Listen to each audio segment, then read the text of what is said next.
Woman TV EP. What is good, you guys? We are back with episode 6. Episode 6. And we're actually going to dive back into The Walking Dead because if you do not know, I have been rewatching The Walking Dead from the very first episode, and I am on season 5, you guys. But today we are going to talk about seasons 3 and 4. Season 3 deals with the governor, the jail. Season 4 deals with Terminus. So I'm super excited and we can talk about it. I have my handy dandy notebook, okay? And we are going to dive in.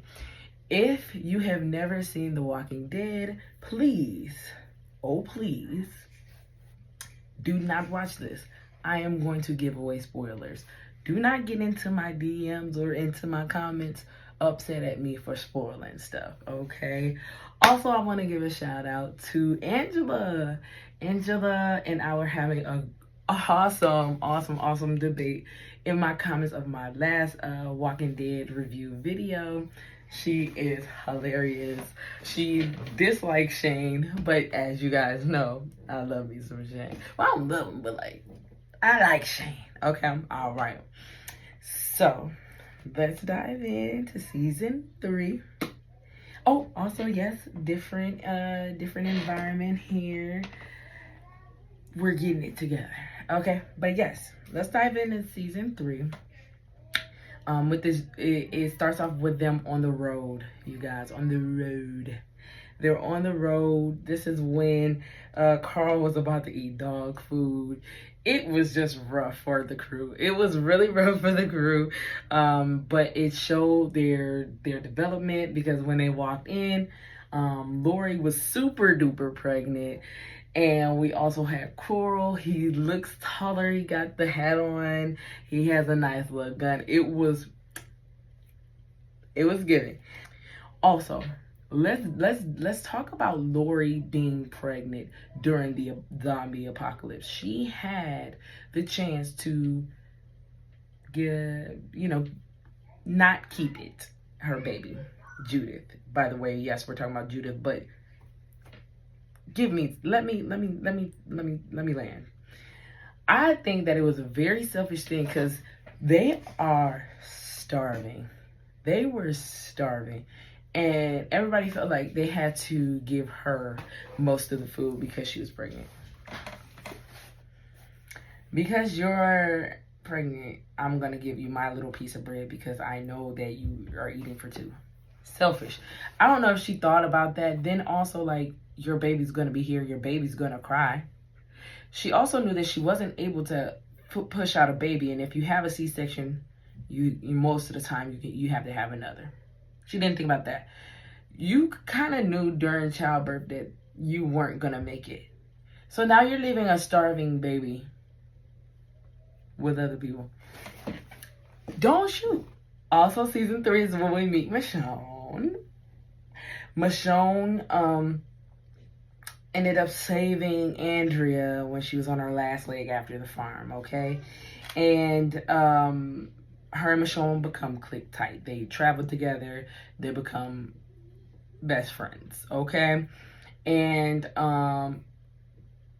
Andrea's sick.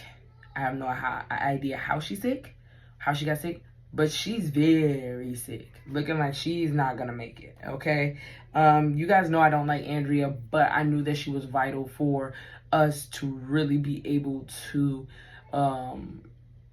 be cool with for her to be cool with the crew, for Michonne to be cool with the crew. So I knew we needed Andrea for that. Yes. Then we meet the governor, and we also meet get introduced to Woodbury. And the governor, he is a very cool character. His growth. Also, he's English. half of the people with those super southern cowboy accents in this TV show are English. Morgan, English. Rick Grimes, English. And the governor's English as well. I don't know who else is, but I'm sure there's more. I'm sure there's more. But yes, so we met the governor, and I think he is a really cool character. He was crazy. He was crazy. He was crazy. But yes, so I did want to I did see one part when they first got to the jail. They were more strategic. They started enjoying the killing. It wasn't enjoying. It seemed like they were laughing. They were like, it was satisfying when they were killing zombies, getting, taking over the jail. But they were moving a lot more strategic. They were like, they knew each other. You know what I mean? And I really like that they showed that growth from the farm to, to the jail. And it was nice to see. It's super nostalgic to rewatch this. Carl's growth, he was super ready to help, super like, let's go, like, what do we need to do? Or he was also like, he wasn't like how he was when he was younger, of course, trying to engage in a conversation. He was just like on lookout. Like, he like, what, like, you know what I mean? It gave so much. The prisoners locked in the cafeteria. So once they cleared out their cell block, they realized that there were more people in the jail, and it was about 4 different prisoners who had no idea about the zombie apocalypse. They thought they were gonna come and get. They were waiting to be rescued. And when they realized that there was a zombie apocalypse going on, they didn't want to leave. They're like, okay, well, why would we leave if it's something going on out there? Which I thought was weird. They brought up children, they brought up families, and didn't leave to go home. Like, I get they heard it was a zombie apocalypse. They seen that it was a zombie apocalypse. But to stay there, I don't know. Like, of course you care about your safety and stuff like that. But me, if I was like, it's a zombie apocalypse going on, like, okay, I gotta go get my kids. But that's me as a mom, you know what I mean? So I don't know. But yeah, they were in that cafeteria for 200 days. If by day 50, I would have been like, okay, let me go and see what's happening outside. It was just so weird. But I think that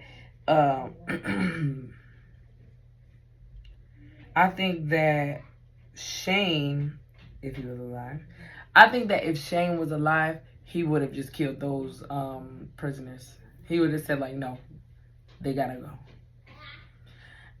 And that was Rick's, like, oh, we could clear out a cell block for you guys, and y'all don't see me, and we don't see y'all, and da da da.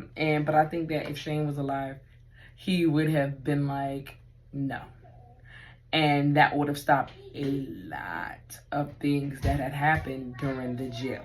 If you remember, you remember. There was a one prisoner who actually did not, we thought he died, but he didn't. And he came back leading zombies in, making the generators go off. So alarms and stuff is going off, causing more zombies to come in. That separated Carol and, it separated Carol. It also caused Lori and Maggie and Coral to get separated, leading to Lori's birth, stuff like that. So I feel like if those prisoners had been taken care of the first proper way, I'm just saying. Yes, so that led to Lori having her baby, or Lori having Judith. She had it by C-section. She knew she was gonna die. That happened. Okay, causing our sweet boy Coral to end it for mom. And that was a very dramatic scene. It was sad. It was messed up. And even worse than that was, of course, seeing Rick cry about it. So they just snapped and heard a baby. After all of that had happened and everything was taken care of, they heard a baby coo, a baby cry, and it would just send chills down my spine, because y'all know when Rick does the his like, huh? That's when he was like, like, okay, he's like, where is she? He instantly thought of his wife. And that portion before they found the jail, they were beefing. It seemed like Lori and Rick were beefing because he killed Shane. I'm just saying, because he killed Shane, there was some sort of animosity going on. She told him to do it. But, I mean, everybody loves Lori. Anyways, yes. So, when he found out that she was dead, Rick just, mentally lost it. He went haywire, and rightfully so. His wife just passed away. There was a baby born. He's the leader of this group. There's a lot of stuff going on. He checked out. So he cleared some halls and stuff like that. Another thing that was just like, was when he found Lori's body, there was no body to be found. She was eaten by... They just had to make it 20 times worse. She was eaten by a zombie whole. Like, the only thing that was left was some hair hanging out of the zombie's mouth. And I was just like, I'm like, whoa, they just did too much. That was just too much. So not only did she pass away, but they can't even have a funeral for this lady, because they can't bury her because, like, the zombie ate her. It was just crazy. But also, when Rick was having his mental break, Glenn, his brother, let me go see what's wrong with my brother, goes to see what's going on, and Rick kind of spazzes out on him, push him away, and like it was very... Also, do y'all see my picture of Glenn? I've had it for some time now. I was never able to put it up, but he's up now. But yeah, pushed him away, and it was very, it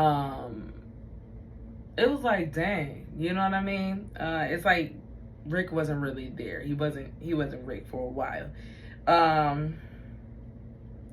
And also, I love how Michonne came into Rick's life feeding his babies.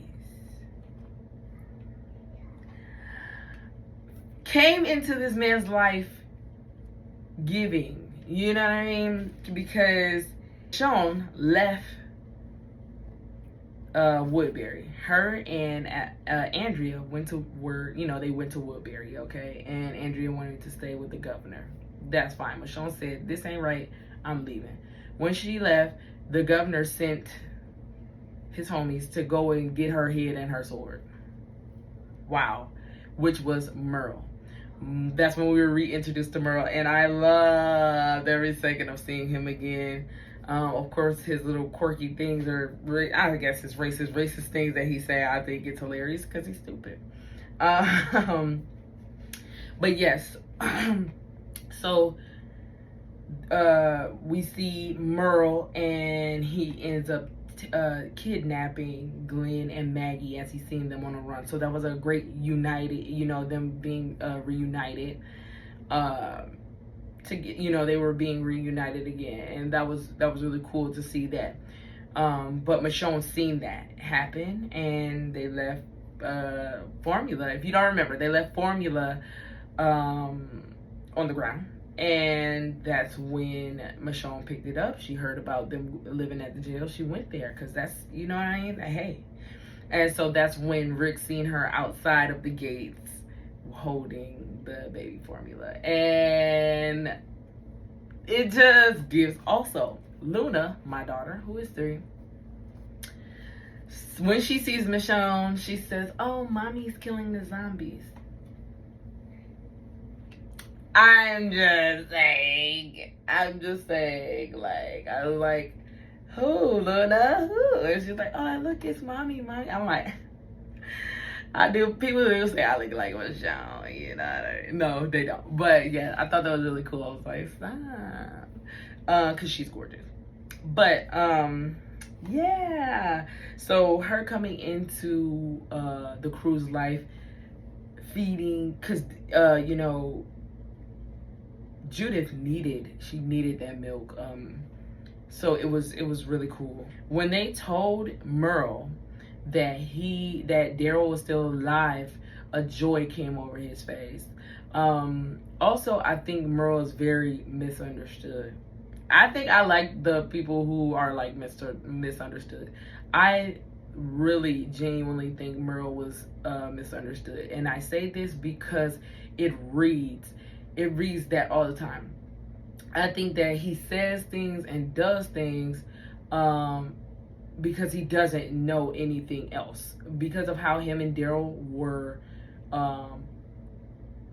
raised, their dad hurting them, stuff like that. He only knows a specific life, and so when Rick asked him like, why do you do that? He's like, I really don't know, to be honest. And when we'll catch up to it, but I just think that Merle a lot of times is misunderstood simply because he doesn't know how to be nice. A lot of times he thinks he's being nice, like calling Andrea, like, you know, hey, yeah, you know, flirting with her or whatever. It sounds like he's being a creep or just disgusting, but he thinks he's just flirting, you know what I mean? So yeah, okay, I don't think he means harm most of the time. Oh, and this is actually Glenn in this season. This is Glenn's his second fake death, okay? This is when, you know, again, Merle took them to Woodbury. They taped him and tied him to a chair, was beating him, trying to figure out where everybody is, what they have, who's all there, all this other type of stuff. And, excuse me, trying to find out everything. Glenn is not breaking. And this is when he's just like, Glenn's not breaking. Oh well, he threw a zombie in there with Glenn. And this is when my first time actually falling in love with Glenn, because I seen his transformation right there. He ended up getting out of the chair, or breaking the chair and killing a zombie while he was tied up. And after he was free, he just kind of was like out of breath, and he just let out this huge like roar, like ah!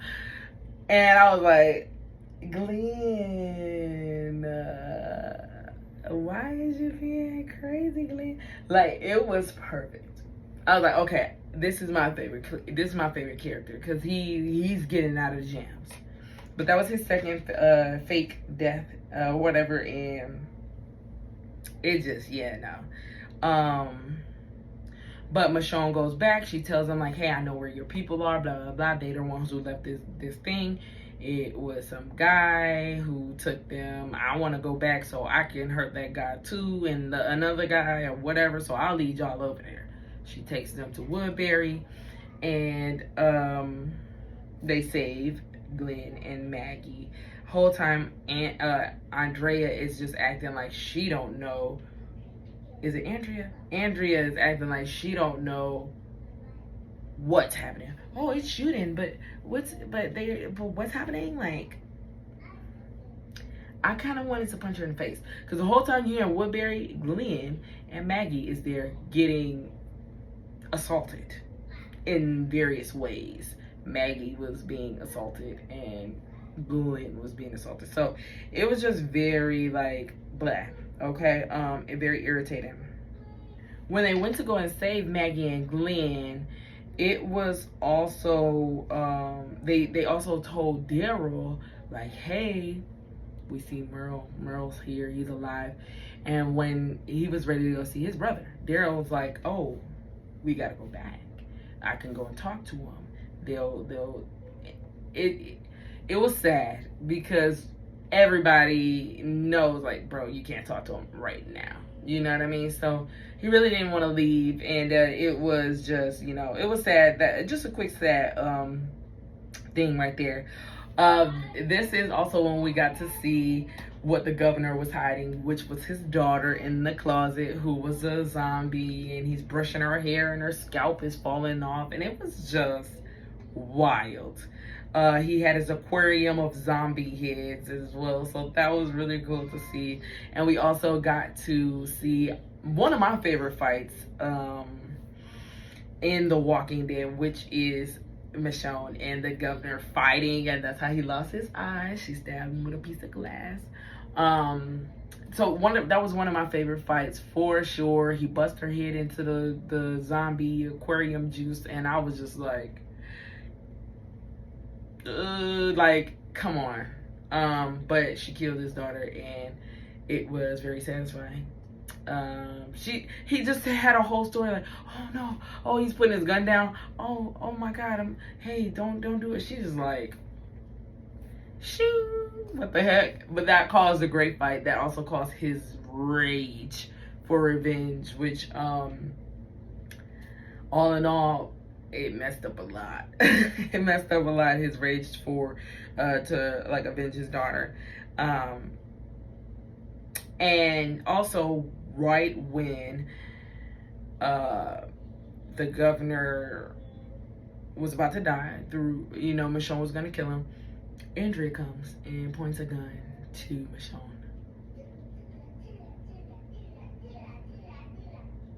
Andrea comes and points a gun to Michonne. Wow.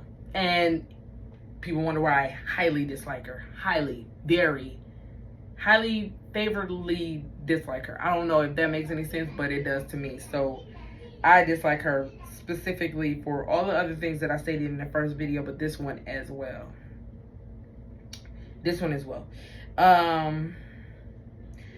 Also after that, you know, our crew leaves, they go back to the jail, and the governor makes Daryl and Merle fight because he believes that Merle was an inside man for the people at the jail.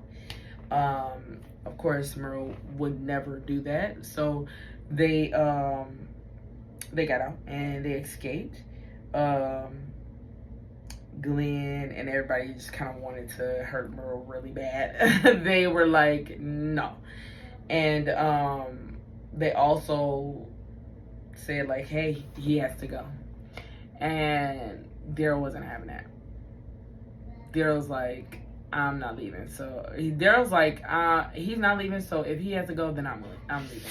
And I felt like that should have been a no-brainer for everybody. And Daryl felt like it should have been a no-brainer for everybody, but it wasn't. They let him leave. And I thought it was bogus, to be honest. I feel like they could have laid down some rules for Merle, if anything. But they were just like, no, he's a racist prick. He also did just beat up Glenn and throw a zombie at him. So I get both sides, to be honest. I get both sides, but yes. Yeah, a lot of times you can see that he's sorry. When him and Daryl were traveling through the woods alone, he's just like, I can't go back there, brother. Like, he like, brother, like, I can't go back there. He didn't say like, I won't go back there, or I don't want to. He said, I can't. Like, he's like, I can't go back there. You know what I mean? And they don't have nowhere else to go. And he's like, it's like he wanted to. He really, really wanted to go back, but he couldn't because of the things that he's done and things that he said. And that's what I'm saying. Like, I feel like he just doesn't know how. Just some people need therapy. Believe it or not, some people need therapy. And I feel like he's definitely somebody. Of course, he's gone through abuse and all this other type of stuff. Yeah. Rick, Michonne, and Carl going to town. This is when Rick started liking Michonne, and vice versa, because as you know, they're at this point they're kind of like, they've been in the jail for like a couple of days. They're getting to know each other. Rick and Coral and Michonne, they go to town to go and find guns at his old station, right? And Rick is like, you know, we're gonna do this, and then we're gonna do that, and then we're gonna go over here. And they were just like, okay. And then he was like, do you have a problem with it? And she's like, No, Rick, I don't have a problem. Just stared at him like that. Like, and he was like, kind of like, and then she just walked off, and he was like, it was a little smirk after that. Like, he was just like a little smirk. I was like, okay. What do you want? What am I phone? You're not dead. Get out of here. Thank you, close my door. Yes. So I spotted that, and I loved it, every second of it. But yes, and it was just perfect. This is also when Coral and Michonne become friends, because she takes him on that little, their little side quest to go and get a picture for Judith of Lori, Coral, and Rick before the zombie apocalypse. So I thought that was really cool. That's when they become friends, and this is also when they run into Morgan. I thought that was a great reuniting moment. It was just sad to hear about his son, of course, and it was also sad to hear that he was waiting for Rick to talk on the walkie, because I forgot all about that. Before, in season 1, Morgan and Rick agreed on every day at dawn or something like that, doing a walkie-talkie, and they talked. But as we know, Rick was actually pushed out further and further. The walkie wouldn't reach, you know. But Morgan was just like, you weren't there, you didn't say anything, I never heard from you, blah blah blah. And it was just an emotional moment. But yes, let me see here. Also, this messy little Andrea. Okay, hold on, let me rewind. Rick and the governor decided, hey, we need to meet up. We need to talk. Because what just happened? We need to talk. So they meet up and they talk. And the governor is like, yeah, like, I know so much about you. Blah, blah, blah, yakety smack. He's like, oh, yeah, I know that, you know, that whole ordeal with your wife and your best friend and the baby. And yeah, Andrea told me everything. And I'm like, this girl is really embarrassing Rick. Like, whoa. I couldn't believe she said that. I couldn't believe she told him that. Because why are you telling that? Why are you telling that man's business? Also, when they were at the jail and the governor's at that meeting, the governor told Rick, like, I just want Michonne. You bring her here, everything's squashed. Rick kept that to himself for a while. But then he eventually told Merle. Merle was the first person he told, because he knew Merle was like the guy that would get the job done. But he said, don't move on it yet. I'll come to a decision or come up with a plan, whatever. Merle knew that he wasn't gonna follow through, so Merle took it upon himself to get it done. He took Michonne, and this is when Merle proved to me that he clearly just needs therapy. He could have took her and dropped her off, and him and his brother would have been good. That's all he really worries about. It's him and his brother, but he didn't. He knew that it was wrong, and